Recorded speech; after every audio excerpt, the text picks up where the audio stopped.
네, 안녕하세요. 드라이브투입니다.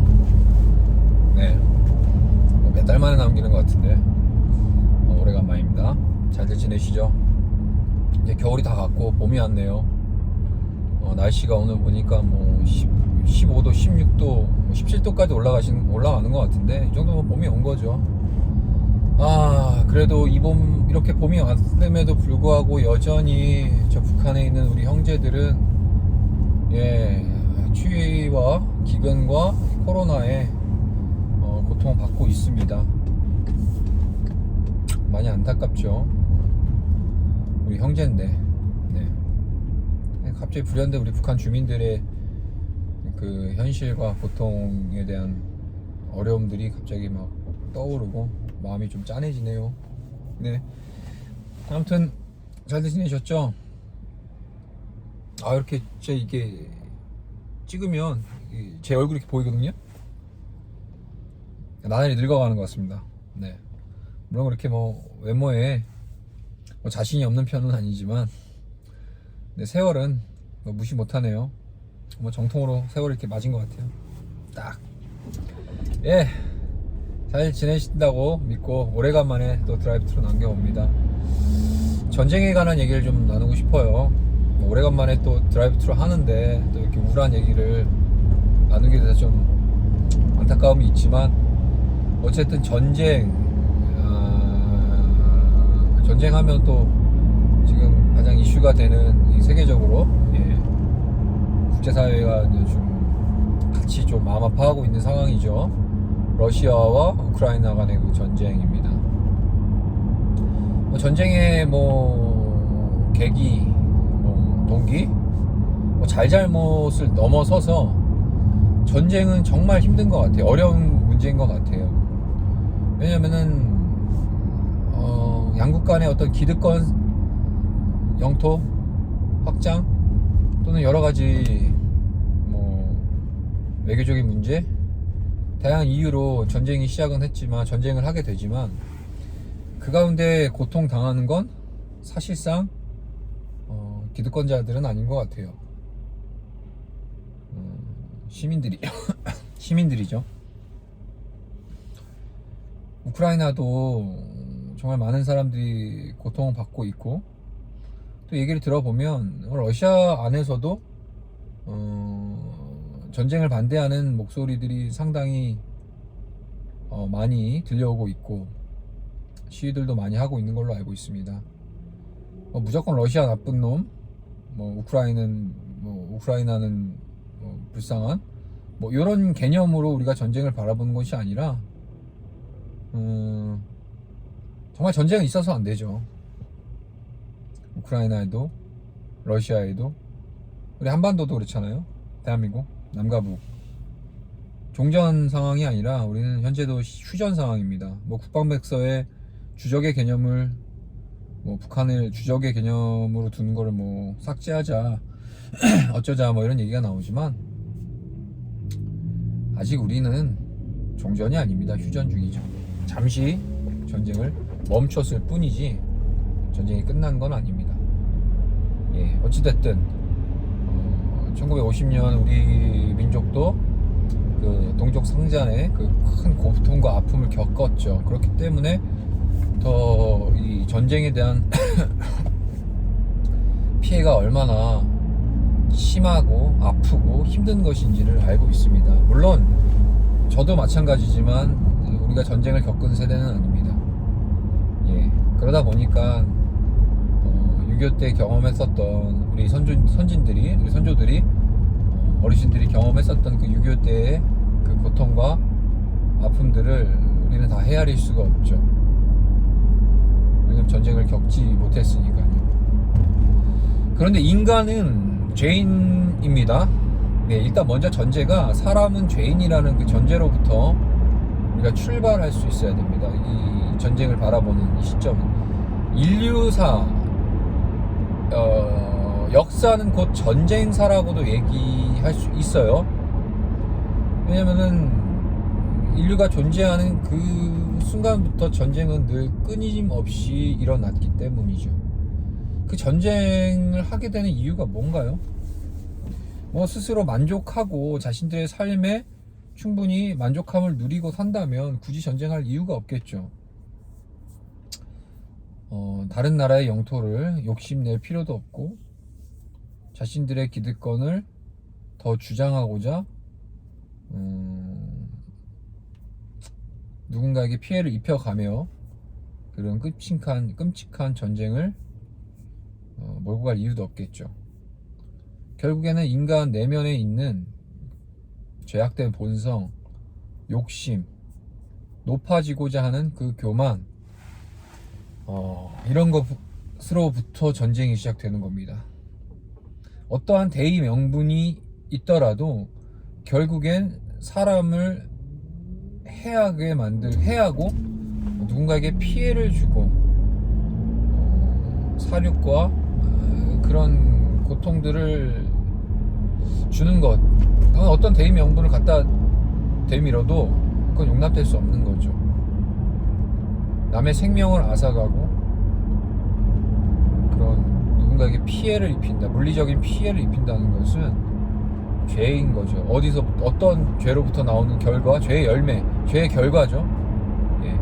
더 높아지고자 하는, 더 가지고자 하는 그러한 인간이 갖고 있는 본질의 그 제약된 본성, 교만함, 여기서부터 전쟁은 출발합니다. 인류 역사가 그걸 증명하고 있고 무엇보다 우리가 진리로 믿고 있는 성경이 그것을 증명하고 있어요. 물론 성경에 나타나는 구약시대에 나타나는 대부분의 전쟁들은 거룩한 성전이어서 거룩한 전쟁. 왜냐? 하나님의 영광이 그 전쟁을 통해서 하나님의 높고 위대하심이 드러났죠. 전쟁사는 고대근동의 그 전쟁사는 자신들이 믿고 따르는 신들의 전쟁이었어요. 이 전쟁에서 이기면 내가 믿는 신이 더 세고 위대하다라는 것을 증명해내는 그런 전쟁이었다는 거죠. 그런 차원에서 이스라엘 민족도 정말 출애굽 보잘것없고 쓰잘데기 없고 정말 그러니까 외적인 모습으로 봤을 때는 정말 공상맞죠. 430년간의 그 애굽의 노예로 살던 그 이스라엘 백성들이 무슨 어떻게 뭐 전쟁 기술을 배웠겠습니까? 뭐 군사 전략이 있었겠습니까? 무기가 있었겠습니까? 없었다는 거죠.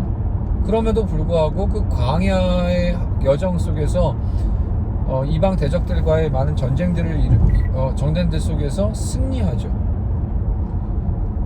결국엔 그 전쟁을 주관하신 건 하나님이신데 그 전쟁의 목적은 바로 하나님의 높고 위대하심, 이스라엘과 함께하는 그 하나님의 영광이 모든 그 전쟁의 승리를 통해서 이방들에게 증거가 되고 그 이방 민족들, 하나님 알지 못하는 그 민족들은 저 이스라엘 백성들이 믿고 있는 저들이 믿는 저 하나님만이 위대하고 놀라운 하나님이시구나 라는 것을 알게 하시기 위해서 하나님께서는 그 구약시대 전쟁들을 이스라엘 백성들을 통해서 이뤄 나가시죠.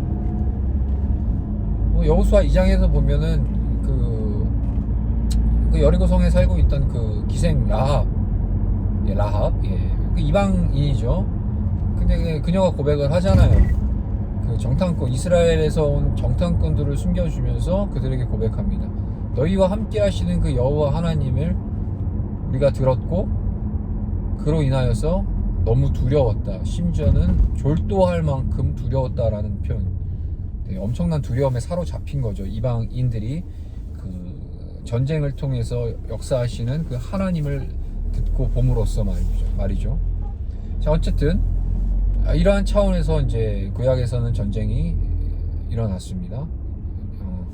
그런데 사실 본질적으로 이거는 이제 하나님의 영광을 드러내기 위한 하나님이 이루신 거룩한 성전, 거룩한 전쟁이죠. 그런데 문제는 이제 인간의 욕심, 내가 제약된 본성, 내면에 있는 하나님보다 더 높아지고자 하고 더 많이 가지고자 하고 만족하지 못하는 그런 인간의 내면의 본성에서 나오는 것이 바로 전쟁이라는 사실이죠. 러시아도 마찬가지 아닙니까? 사실상 뭐 푸틴, 푸탈린이라고 그러죠. 푸틴이 이제 우크라이나를 침공한 것도 뭐 욕심이죠, 결국에는. 욕심입니다. 푸틴의 욕심, 개인의 욕심일 수도 있고 뭐 그들의 러시아 기득권 세력들의 욕심일 수도 있고 피해는 다 이제 러시아 주민들과 우크라이나 주민들만 보는 거죠. 자, 아무튼 그리고 또 한 가지 더 예를 뭐 더 들자면은 그 1차 세계 대전 그 이탈리아에서 이제 전쟁이 일어나죠. 그러니까 그 이탈리아에서 그 보헤미안 집시들, 그러니까 그런 그냥 막 길바닥에서 평안을 누리며 기타만 치면서 막 빈둥빈둥 거리던 그런 젊은이들이 1차 세계대전이 발발한과 동시에 참전을 하게 됩니다. 왜 그랬을까요? 그럼 그들에게는, 그 젊은이들에게는 전쟁을 경험해보지 못한 세대거든요. 근데 이탈리아가 어떤 나라죠? 과거 팍스 로마나 곧 로마의 그 전 유럽의 패권을 장악하던 위대한 로마 제국의 그때 시절의 그 향수가 있어요. 이탈리아 사람들에게는. 그래서 마치 일본도 제국주의의 어떤 그런 향수로 아직도 막 일본에 막 그런 거 있잖아요. 아무튼 과거에 위대하고 찬란했던 그 과거의 영광들을 다시 누리고 싶어 하는 그런 이제 그 내면에 갖고 있는 그런 향수가 있다라는 거죠. 이탈리아에 있는 그런 보헤미안 그 젊은이들도 그랬어요.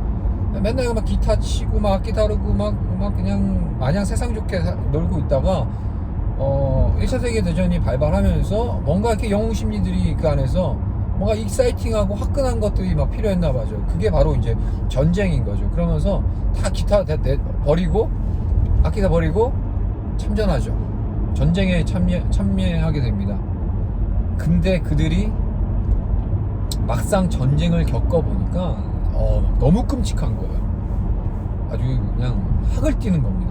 전쟁 엄청 후회하죠. 막 참호전 막 이런 거 유명한 어떤 그런 그 상황의 그 전쟁사에 남아있는 1차 세계대전의 그런 역사적 기록들이 있는데, 정말 그 아무것도 모르는 철부지 이탈리아 청년들이 아무것도 모르고 그냥 참전했다가 그냥 정말 끔찍한 전쟁의 참상을 경험하고 나서 정신을 바짝 차리게 되죠. 그들에게 있어서 그 마음의 내면에는 전쟁에 대한 욕구가 있는 거예요. 살육에 대한 욕구, 피냄새에 대한 아주 욕구가 기본 인간에게 있습니다. 인류 첫 범죄가 뭡니까? 가인과 아벨 아닙니까? 살인, 가인과 아벨. 가인이 막 아벨 동생을 때려 죽이잖아요. 인간에게는, 죄악된 인간에게는 그런 살육에, 그리고 피해, 그런 전쟁에 욕구가 있다는 거죠. 결국은 이런 모든 문제들은 하나님,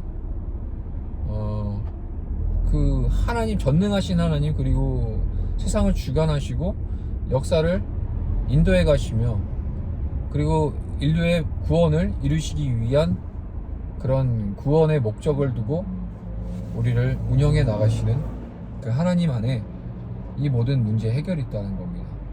결국에는 이 전쟁사를 바라보면서 사실 멀리 갈 거 없습니다. 내 안에 있는 그런 죄악된 본성을 발견할 수 있어야 됩니다. 그냥 주어진 상황만 다를 뿐이지 결국 내 안에도 누군가를 밟고 일어서고자 하는 그런 마음이 분명히 있고요. 그리고 그들에게 피해를 주더라도 내가 이득을 얻고자 하는 그런 완악한 욕심이 있다라는 사실입니다. 이 죄의 문제가 하나님 예수 그리스도 그 십자가의 은혜 안에서 이 죄의 문제가 해결되지 않으면 인류는 앞으로도 전쟁 계속해서 이루어질 겁니다. 한반도 두말할 것 없죠. 제가 북한 선교와 통일에 관련해서 전문성을 가지고 계속 사역도 하고 있고 공부도 하고 있는데, 이런 방법들, 통일에 대한 여러 다양한 방법론들이 있습니다. 진영 따라서 진보는 이런 방법론을 내세우고 또 보수는 이런 방법론을 내고 다양한 방법론도 있지만, 결국에는 그런 방법들, 그런 개념들이 통일을 가져다 주지 못해요. 전쟁을 끝낼 수 있는 건 주님 앞에 우리가 서는 겁니다. 다시 얘기하면 저 북녘 땅에도 그리스도 예수의 복음이 증거돼야 되는 거고, 이 한국에도 복음이 복음답게 바르게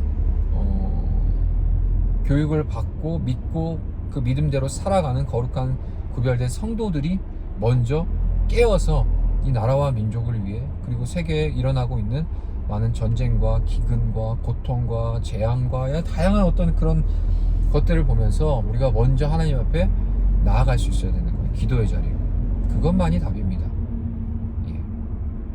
적어도 그리스도인이라면 이런 영적인 세계를 잘 읽어내서 이 시대를 분별하고 이런 전쟁의 참상에서 우리가 하나님 앞에 먼저 우리가 회개하며 주님의 긍휼을 구할 수 있는 것, 그것이 우리의 바른 태도라는 걸 말씀드리고 싶었습니다. 오늘은 좀 오래간만에 하다 보니까 길어졌습니다. 벌써 15분이 넘어서 16분 지나가고 있는데 어쨌든 여기까지 하고요. 또 다음에 언제 찍을지 모르지만 너무 바빠요. 예, 정말 너무 일이 많아요. 사역이 이래도 되나 싶을 정도로 점점 많아집니다. 좀 익숙해지만도 한데 이제는 제가 지금 섬기는 게 거의 이제 횟수로 3년 차인데 이쯤 되면 좀 익숙해지고 좀 사역이 손에 익을 법도 한데 이 급변하는 상황들로 인해서 막 정말 계속 바뀌니까 아직도 여전히 정신없네요. 더 많아지고 있는 것 같네요. 아무튼 힘내시고 하루하루 우리에게 주어주신 이 호흡 살아낼 수 있는 그 은혜가 그것이 우리가 감사해야 될 기도 제목입니다. 내일 우리가 어찌 알겠습니까?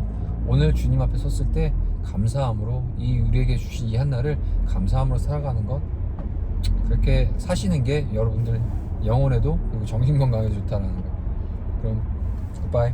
또 봐요.